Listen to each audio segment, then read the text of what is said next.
अगर आप मुझसे जुड़ना चाहते हैं तो मेरे इस चैनल को सब्सक्राइब कीजिए और अगर आप चाहते हैं मेरे वीडियोस अपलोड होते ही आप तक पहुंच जाएं तो इस बेल आइकन को भी दबा दीजिए। मित्रों, आज हम गण पर चर्चा करेंगे। आखिर ये गण होते क्या हैं और इनका मनुष्य के जीवन पर प्रभाव क्या पड़ता है। ये देवगण, दानवगण और मानवगण ये मनुष्य के व्यक्तित्व पर अपना किस प्रकार प्रभाव डालते हैं, आज हम इस पर चर्चा करेंगे। हम गण पर चर्चा करें उससे पहले हम नक्षत्रों को समझते हैं। देखिए, कुल 27 नक्षत्र होते हैं। अगर इन 27 नक्षत्रों को 3 बराबर भागों में बांटा जाए तो 9 नक्षत्रों के 3 भाग बनते हैं। एक 9 नक्षत्रों का भाग देवगण के अंतर्गत आता है, एक 9 नक्षत्रों का भाग दानवगण के अंतर्गत आता है और एक 9 नक्षत्रों का भाग मानवगण के अंतर्गत आता है। एक 9 नक्षत्रों के भाग में जो जातक पैदा होते हैं वे देवगण के अंतर्गत आते हैं। एक 9 नक्षत्रों के भाग में अगर जातक पैदा होते हैं तो वो दानवगण के अंतर्गत आते हैं और एक 9 नक्षत्रों के भाग में जातक पैदा होते हैं तो वे मानवगण के अंतर्गत आते हैं। अब हम चर्चा करते हैं इन मानव, देव और राक्षस गण के बारे में। देखिए, मानवगण जिनका होता है वे किस प्रकार के होते हैं। मानव का स्वभाव क्या है? कर्म करने वाला, कर्मठ, कर्मशील। तो मानवगण जिनका होता है वे व्यक्ति कर्मशील होते हैं, कर्म करने वाले होते हैं, कर्मठ होते हैं। वे ज्यादा भूत भविष्य की चिंता नहीं करते, वे यथार्थ में जीते हैं, जीवन में मान सम्मान की प्राप्ति करते हैं। उनका जीवन एक स्थिर स्थिति में होता है, ना ज्यादा भागदौड़ न ज्यादा रुके हुए। वे अपनी जिम्मेदारी को निभाते हैं, वे अच्छे स्वभाव के होते हैं। उनका जीवन एक संतुलित स्थिति में चलता है। अगर वे अपनी बात किसी को समझाते हैं तो लोग उनकी बातों को सुनते हैं तथा उनकी बातों को प्राथमिकता देते हैं। उनकी बातों को हल्के में नहीं लिया जाता, उनकी बातों में वजन होता है, दबाव होता है। लोग उनकी बात को सुनते हैं, उन्हें मानते हैं और उन्हें मान सम्मान देते हैं। मानव जो गुण है वो कर्म करने वाला गुण है, ये बेहद कर्मशील होते हैं। अब बात करते हैं हम देवगण की। देवगण के व्यक्ति किस प्रकार के होते हैं? देवगण के व्यक्ति बुद्धिमान होते हैं, ये थोड़े में संतुष्ट होने वाले होते हैं, इनका कोमल हृदय होता है, इनके विचार बहुत उत्तम होते हैं, ये सबकी मदद करने वाले होते हैं, इनकी सोच बहुत अच्छी होती है, इनका स्वभाव अच्छा होता है।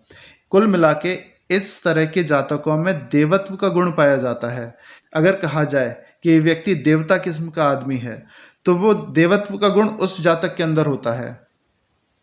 सबकी मदद करना, दान पुण्य करना, हर तरह के धार्मिक कर्मों से जुड़े रहना, इस तरह के व्यक्ति देवगण वाले व्यक्ति होते हैं। अब बात करते हैं हम राक्षस गण की। ऐसा नहीं है अगर किसी व्यक्ति के राक्षस गण है तो उसके मन में डर आ जाए कि वो राक्षस गण का है या उसके लिए अच्छा नहीं है, ऐसा नहीं है। देखिए, राक्षस गण के जो व्यक्ति होते हैं उनकी बहुत अच्छी बात यह होती है कि वे दृढ़ निश्चय वाले होते हैं, उनकी बड़ी सोच होती है, उनकी इच्छा शक्ति बेहद प्रबल होती है, उनके अंदर बड़े से बड़े कार्य को करने का जुनून होता है। वे ऐसे ऐसे कार्य अपने जीवन में कर जाते हैं जिन्हें सुनकर आम आदमी अपने दांतों तले उंगलियां दबा जाए।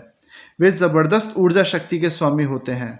बस थोड़ा सा ये है कि उनके अंदर नेगेटिविटी होती है, वो थोड़ा गलत काम की तरफ उनका रुझान होता है, लेकिन उनके अंदर नेगेटिव एनर्जी को पहचानने की शक्ति होती है। वो अपने जीवन में आने वाली बुरी घटनाओं का आभास पहले ही कर लेते हैं। वे थोड़े लड़ने झगड़ने वाले होते हैं, स्वभाव उनका थोड़ा उग्र होता है, वे डरते नहीं हैं, वे किसी के दबाव में काम नहीं करते, वे थोड़ा कड़वा बोलते हैं, उन्हें गुस्सा ज्यादा आता है।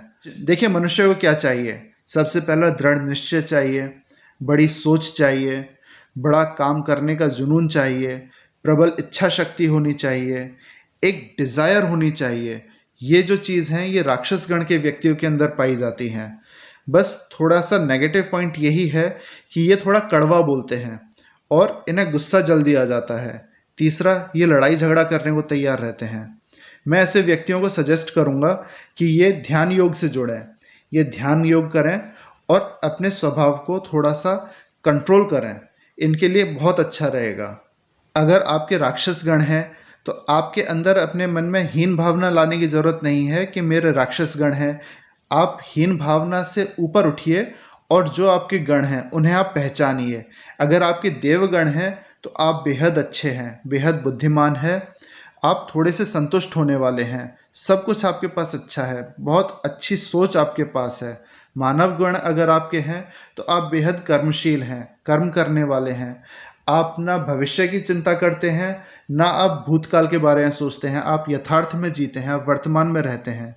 अगर आपके राक्षस गण हैं तो आपको कोई चिंता करने की जरूरत नहीं है। परमात्मा ने आपको दृढ़ निश्चय का स्वामी बनाया है। आपके पास जबरदस्त इच्छा शक्ति है, प्रबल इच्छा शक्ति है, और आपकी सोच बहुत बड़ी है। आप बड़े से बड़ा काम करने को तैयार हैं। तो आपको जो परमात्मा ने उपहार दिया है, आप उसे पहचानें और अपने जीवन में कर्म कर आगे बढ़ें। परमपिता परमात्मा आपका कल्याण करें। जय श्री राम।